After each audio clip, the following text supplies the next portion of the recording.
नमस्कार दोस्तों, स्वागत है आपका एग्जाम मेकर यूट्यूब चैनल में। दोस्तों, इस वीडियो के माध्यम से हम यूपीपीसीएस टेस्ट संख्या 42 देखेंगे। दोस्तों, आपके लिए जो थंबनेल पे प्रश्न दिख रहा है कि द्वितीय विश्व युद्ध के दौरान बत्तीग्लोन आज़ाद हिंदुस्तान की स्थापना किस देश में की गई थी, उसका आंसर बताना है। ऑप्शन है आपके पास, A Japan, B Germany, C Italy, D Singapore. दोस्तों, अगर आप चैनल पे नए हैं तो प्लीज़ चैनल को सब्सक्राइब कर दें तथा बेल आइकन दबा दें, जिससे चैनल से संबंधित किसी भी गतिविधि की जानकारी आपको तुरंत प्राप्त हो सके। दोस्तों, प्रश्नों की संख्या है 20। आप कितने सही कर सकते हैं कमेंट बॉक्स में ज़रूर बताइएगा। दोस्तों, तो हम प्रारंभ करते हैं अपनी इस टेस्ट सीरीज के लिए।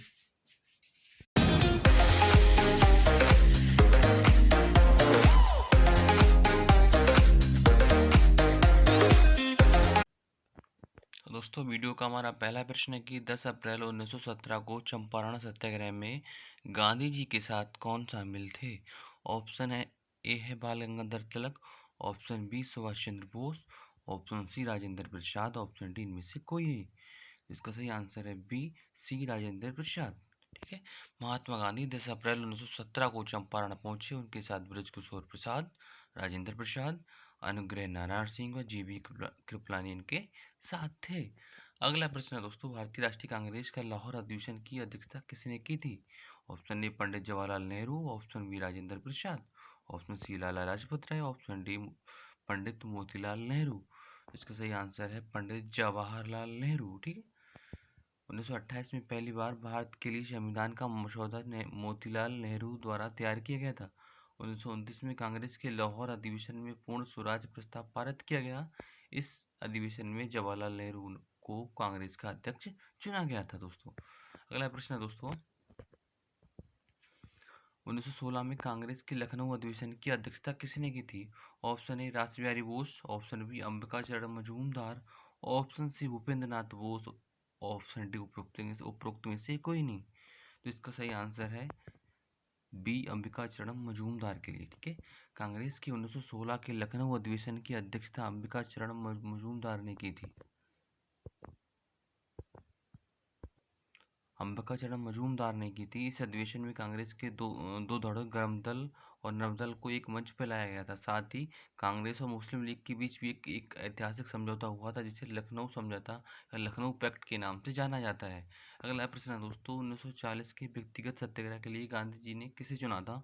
Option A Vinoba Bhave, option B Jawaharlal Nehru, option C Lal Bahadur Shastri, option D S Satyamurti. तो इसका सही आंसर है ए विनोबा भावे को चुना था। ठीक है। अगस्त प्रस्ताव के दौरान गांधी जी ने सविनय अवज्ञा शुरू करने का सुझाव दिया था। इसके लिए गांधी जी ने आचार्य विनोबा भावे को पहला सत्याग्रही चुना था और जवाहरलाल नेहरू को दूसरा सत्याग्रही चुना गया था। ठीक है। अगला प्रश्न है दोस्तों, प्रत्यक्ष कार्रवाई दिवस 16 अगस्त 1946 को किसके द्वारा मनाया गया। ऑप्शन ए मुस्लिम लीग द्वारा, ऑप्शन बी क्रिश्चियन लीग द्वारा, ऑप्शन सी सिख लीग द्वारा, ऑप्शन डी हिंदू लीग द्वारा। इसका सही आंसर है ए मुस्लिम लीग के द्वारा। ठीक है। मुस्लिम लीग ने 16 अगस्त 1946 को प्रत्यक्ष कार्रवाई दिवस के रूप में मनाया। इसका उद्देश्य हिंदू मुस्लिम दंगे उत्पन्न करके यह सिद्ध करना था कि हिंदू और मुस्लिम समुदाय कभी एक साथ नहीं रह सकते। ठीक है। अगला प्रश्न है दोस्तों, 1893 का गणपति द्वार किसने शुरू किया था। Option A Girish Damodar Savarkar, option B Nana Patil, option C Lokmanya Tilak, option D Vinoba Bhave. तो इसका सही आंसर है लोकमान्य तिलक। ठीक है। बाल गंगाधर तिलक ने वर्ष 1893 में गणपति उत्सव की शुरुआत की थी।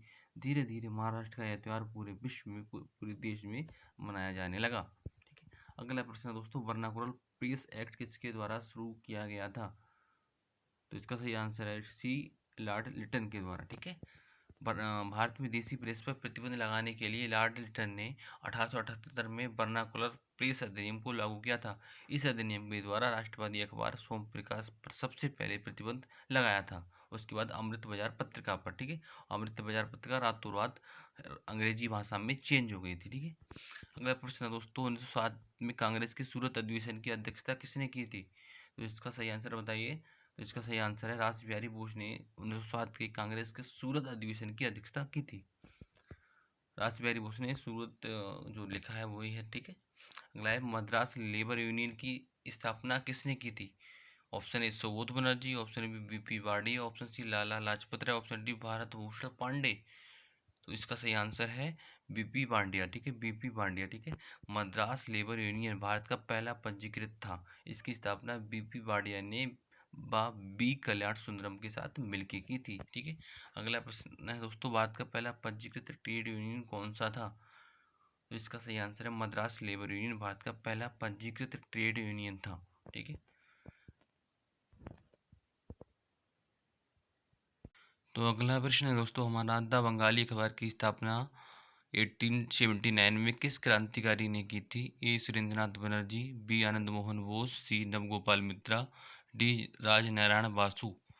तो इसका सही आंसर है सुरेंद्रनाथ बनर्जी। ठीक है, सुरेंद्रनाथ बनर्जी ने द बंगाली नामक समाचार पत्र की स्थापना की थी। ठीक है, इसके साथ साथ इन्होंने एक राजनीतिक संगठन इंडियन नेशनल एसोसिएशन की स्थापना आनंद मोहन बोस के साथ की थी। ठीक है, अगला प्रश्न है दोस्तों, द्वितीय विश्व युद्ध के दौरान बत्तीग्लोन आज़ाद हिंदुस्तान की स्थापना किस देश में की गई थी? ऑप्शन एक Japan, option B Germany, option C Italy, option D Singapore. इसका सही आंसर है इटली। ठीक है, आज़ाद हिंद फौज की स्थापना 1942 में द्वितीय विश्व युद्ध के दौरान की गई थी। इसका उद्देश्य जापानी सहायता से भारत को स्वतंत्र कराना था। बत्तीग्लोन आज़ाद हिंदुस्तान इकाई स्थापना इटली में जुलाई 1942 में की गई थी। मोहम्मद इकबाल सेदाई इसके अध्यक्ष थे। ठीक है, अगला प्रश्न है दोस्तों, भारत का पहला तेल शोधन कारखाना कौन सा है? ठीक है, संशोधन नहीं शोधन होगा। ठीक है, शोधन कारखाना कौन सा था? Option A Guwahati refinery, option B Visakhapatnam refinery, option C Digboi, option D Barauni. ठीक है, तो इसका सही आंसर है डिगबोई रिफाइनरी। ठीक है, डिगबोई असम की तिनसुकिया जिले में स्थित है। इस स्थान पर 19वीं शताब्दी में तेल की खोज हुई थी। डिगबोई एशिया का पहला ऐसा स्थान है जहाँ से तेल प्राप्त हुआ था। यहाँ पर पहला तेल शोधन कारखाना 1901 में प्रारंभ किया गया था। अगला प्रश्न दोस्तों, 1930 में स्वतंत्रता की घोषणा का ड्राफ्ट किसने तैयार किया था? Option A Motilal Nehru, option B Jawaharlal Nehru, option C Mahatma Gandhi, option D C R Das. तो इसका सही आंसर है महात्मा गांधी। ठीक है, पूर्ण स्वराज कांग्रेस के पूना अधिवेशन में दिसंबर 1929 में पारित किया गया था, परंतु स्वतंत्रता घोषणा शपथ 26 जनवरी 1931 को ली गई थी। पूर्ण स्वराज की घोषणा पंडित जवाहरलाल नेहरू द्वारा तैयार की गई थी, जबकि स्वतंत्रता की घोषणा महात्मा गांधी द्वारा तैयार की गई थी। अगला प्रश्न है दोस्तों, संविधान के बारे में निम्नलिखित में से कौन सा कथन सही है? एक, संविधान सभा के सदस्य प्रत्यक्ष रूप से चुने जाते थे। दो, सीट वितरण का आधार जनसंख्या थी। तीन, संविधान सभा की संरचना कैबिनेट मिशन के प्लान के मुताबिक थी। तो बताना है केवल एक और दो सही है, दो और तीन सही है, एक और तीन सही है या सभी सही है। तो इसका सही आंसर है दो और तीन सही है, क्योंकि संविधान सभा के सदस्य प्रत्यक्ष रूप से ना चुने जाकर अप्रत्यक्ष रूप से चुने जाते थे। ठीक है, विभाजन से पहले संविधान सभा की सभी सदस्यों का चुनाव किया जा चुका था। इसकी पहली बैठक 9 दिसंबर 1946 को हुई थी। विभाजन के बाद 14 अगस्त 1947 को संविधान सभा का गठन पुनः किया गया था। इसमें कुल 299 सदस्य थे। 26 नवंबर 1949 को हस्ताक्षर करने के समय 284 सदस्य मौजूद थे। ठीक है, अगला क्वेश्चन है दोस्तों, क्रिप्स मिशन का उद्देश्य क्या था दोस्तों? तो इसका सही आंसर है बी, भारतीय नेताओं को विश्व युद्ध में अंग्रेजों का साथ देने के लिए राजी करना। ठीक है, द्वितीय क्रिप्स मिशन का उद्देश्य था। ठीक है, मार्च 1919 ना होगा यहाँ पर, मार्च 1942 होगा दोस्तों। ठीक है, मार्च 1942 के अंत में ब्रिटिश सरकार ने क्रिप्स मिशन के द्वारा भारतीय सहयोग प्राप्त करने का प्रयास किया। ब्रिटिश सरकार द्वितीय विश्व युद्ध के लिए भारत का सहयोग चाहती थी।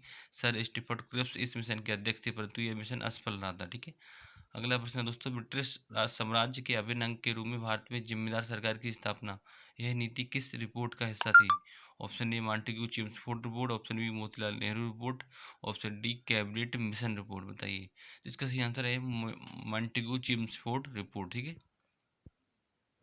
Montagu Chelmsford report. अगला प्रश्न है दोस्तों, ब्रिटिश सरकार के देशी रियासतों के संबंध के बारे में किस रिपोर्ट में कहा गया था कि सर्वोच्च सत्ता सर्वोच्च रहनी चाहिए? तो ऑप्शन है हंटर आयोग, ऑप्शन बी स्टैची आयोग, ऑप्शन सी बटलर आयोग, ऑप्शन डी कैंपबेल आयोग। ठीक है, तो इसका सही आंसर है बटलर आयोग। ठीक है, इस 3 सदस्यीय समिति की अध्यक्षता हार कोर्ट ने की थी। इसका गठन 16 दिसंबर 1927 को किया गया था। इसका उद्देश्य भारतीय देशी रियासतों और सर्वोच्च सत्ता के संबंधों का अध्ययन करना था। इस समिति द्वारा निष्कर्ष निकाला गया कि गवर्नर जनरल की बजाय वायसराय को ब्रिटिश सरकार के प्रतिनिधि के रूप में कार्य करना चाहिए। अगला प्रश्न है दोस्तों, निम्नलिखित में से कौन बंगाली नाटक का पथ प्रदर्शक था? तो इसका सही आंसर है माइकल मधुसूदन दत्ता बंगाली नाटक के पथ प्रदर्शक थे। ठीक है, मधुसूदन दत्ता 19वीं शताब्दी के प्रसिद्ध बंगाली कवि व नाटककार थे। वे बंगाली नाटक के पथ प्रदर्शक तथा मेघनाथ बोध काव्य के रचयिता भी थे। ठीक है, अगला प्रश्न है दोस्तों, राष्ट्रगान जन गण मन पहली बार कब गाया गया था? तो इसका सही आंसर है कलकत्ता 1911 में। ठीक है, 1911 में। भारत का राष्ट्रीय गान सबसे पहले 27 दिसंबर 1911 को सबसे पहले कांग्रेस की कलकत्ता अधिवेशन में गाया गया था। संविधान सभा द्वारा 24 जनवरी 1950 को राष्ट्रीय गान को स्वीकृत किया गया था। इसे रविंद्रनाथ टैगोर ने लिखा था दोस्तों। तो इस वीडियो में दोस्तों बस इतना ही। अगर आपके लिए वीडियो थोड़ी सी भी पसंद आई हो तो वीडियो को लाइक कर दें तथा एग्जाम मेकर यूट्यूब चैनल को सब्सक्राइब कर लें तथा अपने दोस्तों के साथ वीडियो को शेयर करें तथा पूरी वीडियो देखने के लिए आपका बहुत बहुत धन्यवाद दोस्तों। अब हम मिलते हैं नेक्स्ट वीडियो में।